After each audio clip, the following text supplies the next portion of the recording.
A very good evening and welcome to this Saturday's edition of Weekend Primetime News. I'm Arundhati Mudanayaka. First, let's take a look at tonight's headlines.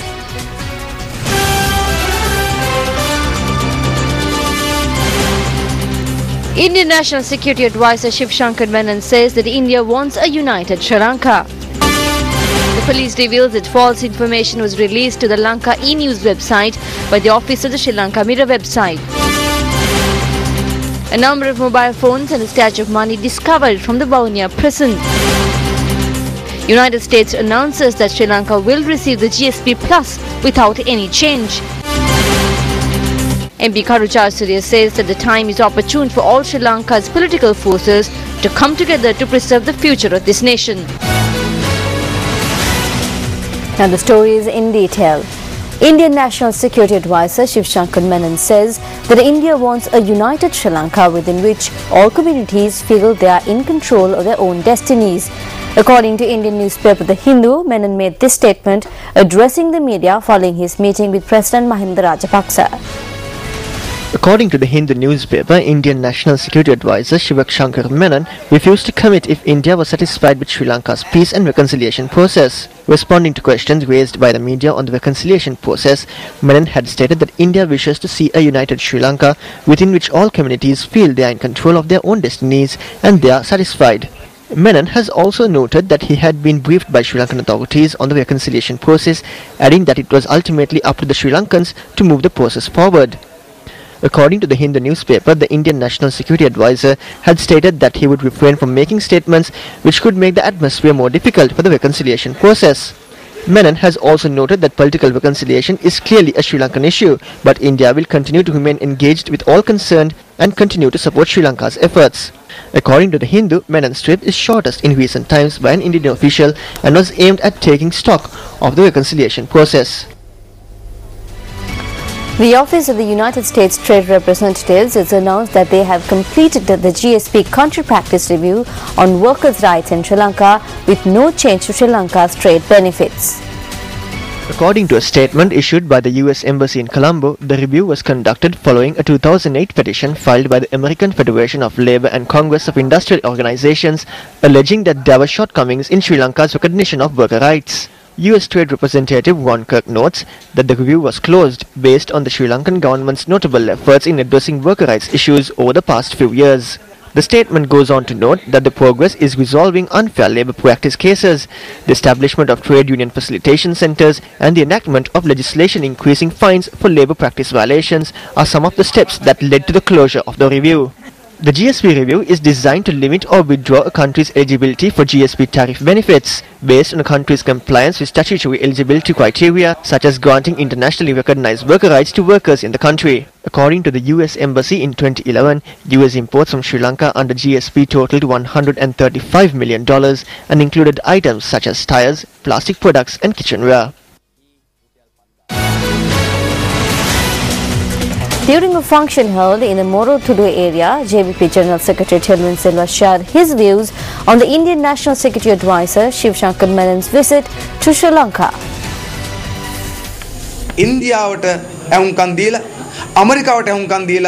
They have decided to devolve power after listening to India and America. As you all know, Mr. Menon arrived in Sri Lanka yesterday all of a sudden. It is being named as the shortest trip undertaken by an Indian official. He came to Sri Lanka and left a couple of hours later. Various people come from India time and again to force the government towards devolving power. The victory that we achieved after the war was not used to promote national unity. As a result of this, separatism is once again coming to the fore.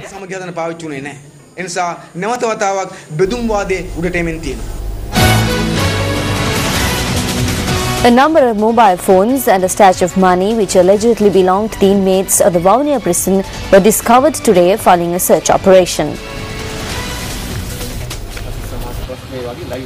3 jailers were held hostage by LTTE suspects recently and they were eventually freed yesterday following a special operation.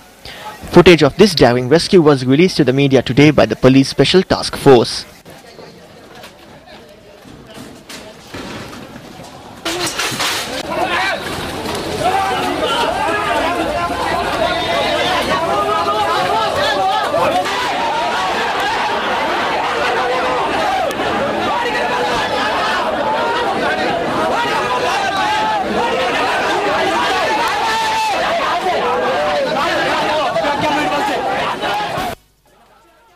According to the Ministry of Rehabilitation and Prison Reforms, the Prison Intelligence Unit had carried out a search operation under the instructions of Minister Chandasiri Gajadira.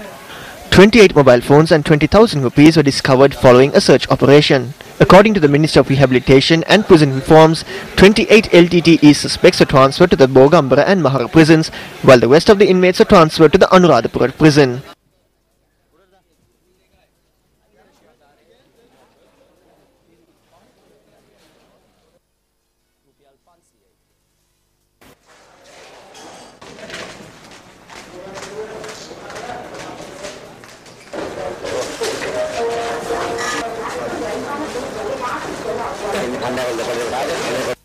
How did these inmates come into possession of these items?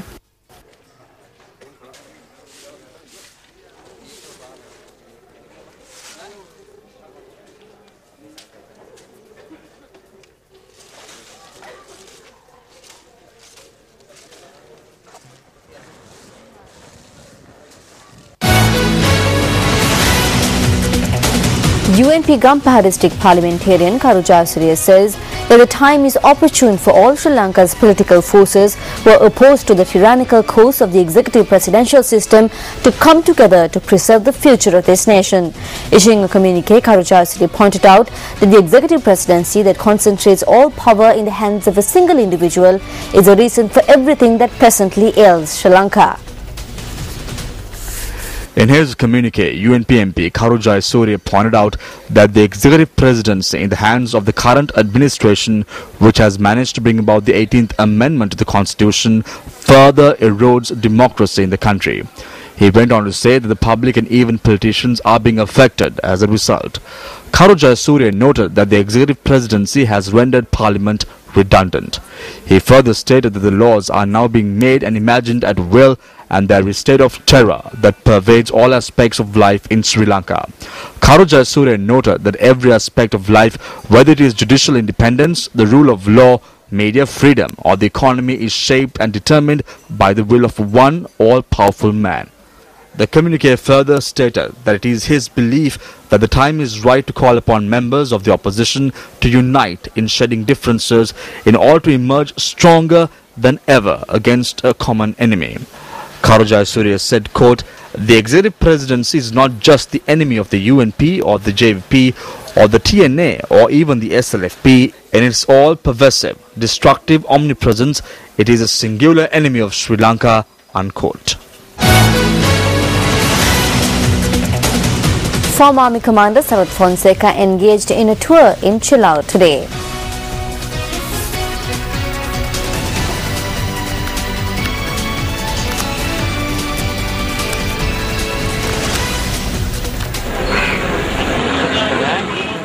Former Army Commander Sarath Fonseca, who arrived at the historic Tanivella Devale in Madampe, engaged in religious activities and obtained blessings. He received a warm welcome from the area residents.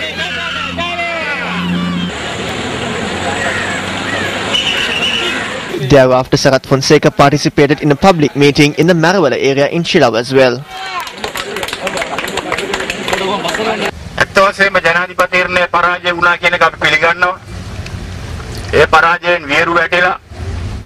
Angered by the defeat, they attempted to suppress us by attacking and imprisoning us and our families.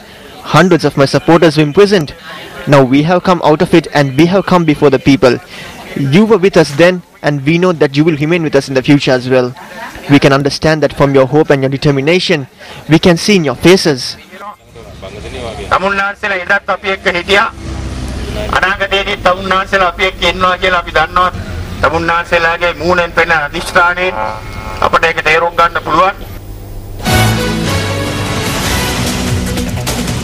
Johan Blake delivered a shock that will be felt all the way to London by exploding part world record holder Usain Bolt to claim a stunning 100 meters victory at the Jamaican Olympic trials.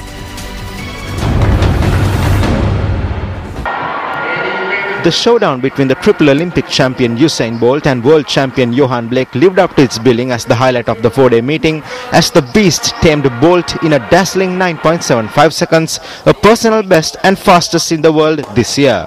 Bolt, who was unable to reel in his training partner, settled for second in 9.86, followed by former world record holder Asafa Powell in 9.88.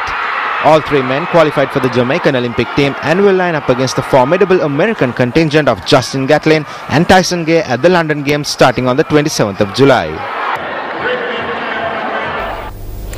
Meanwhile, the Olympic flame travelled from Derby to Birmingham on day 43 of its 70-day journey today. The torch relay travelled a distance of 79 miles through 19 communities. Paralympian Leon Taylor was the first of 174 inspirational torch bearers to carry the flame today. Also, world champion ice skaters Jane Torville and Christopher Dean were cheered on by thousands of people as they skated with the Olympic torch on day 42 yesterday. The 1984 Olympic gold medalists performed a 3-minute routine with the lit torch at the National Ice Centre in Nottingham.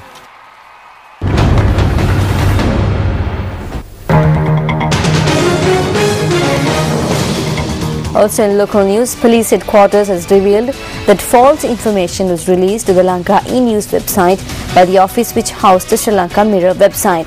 Issuing a media release, police headquarters noted that this was revealed to them during interrogation of the suspects who were arrested yesterday.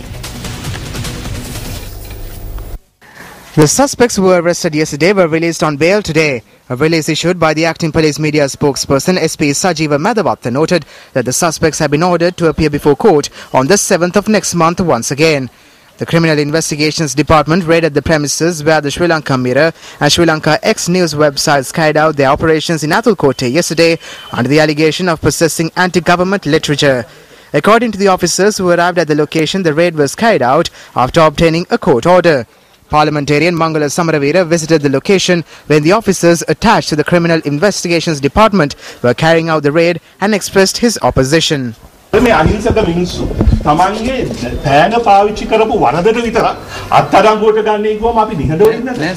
release issued by the Director General of the MCNS, Lakshman Hulugalla, yesterday noted that websites like these have links to social crimes. They lead to the corruption of young minds and pave the way for social destruction. The release notes that the Criminal Investigations Department had conducted this operation after receiving information that illegal activities were taking place inside this office, including the publishing of reports which inconvenience the public and individuals are illegal, misinformative and insulting. මෙවැනි වගකීමක් නැති web අඩවි තහනම් කිරීම ගැන ඇත්තටම මම රජයට ස්තුතිවන්ත වෙනවා. I thank the government for banning such irresponsible websites. As an artist, I am saddened by the fact that such things exist in our society because such websites mislead the public and our fans. I hope that the government will take immediate steps about similar websites and on the internet which publish such false information. අන්තර්ජාලය හා අන්තර්ජාලයේ තියෙන web අඩවි සහ පුවත්පත් ඉතාමත් හැකියක්මනින් රජය මේවා සම්බන්ධයෙන් යම්කිසි ක්‍රියාමාර්ගයක් ගනී කියලා මම බලාපොරොත්තු වෙනවා. I believe that they have children as well. Disrespecting any woman is similar to disrespecting their own wives. I believe that this step should have been taken a long time ago. At least now they will stop such things or publish appropriate content with approval from the government and not put people to shame. Why should other people want to know about our personal lives? ඇයි ඔවුන්ගේ පුද්ගලික ජීවිතේ කාත් එක්කද ඔවුන් යන්නේ කාත් එක්කද කතා කරන්නේ කාත් එක්කද දහවල් party dance කරේ ඒවා මොකටද අනිත් මිනිස්සුන්ට තමුන්ගේ වැඩක් බලන් හිටියා නම් ඉවරයිනේ මම හරිම I am very happy about what happened yesterday. I believe that this is something similar to karma. If you do something, it will follow you. මේ ආත්මෙ නෙමෙයි ඊළඟ ආත්මෙ නෙමෙයි මේ ආත්මෙන් පස්සේ ආත්මෙ නෙමෙයි මේ ආත්මෙමයි මේ අපි ජීවත් වෙන මේ මහ පොළොවේමයි අද කරොත් අනිවාර්යයෙන්ම ටිකක් කල් ගිහිල්ලා හරි එනවම තමයි. මේ අහිංසක මිනිස්සු තමන්ගේ පෑන පාවිච්චි කරපු වරදට විතර අත්අඩංගුවට ගන්න එක කොහොම අපි නිහඬව ඉන්නද?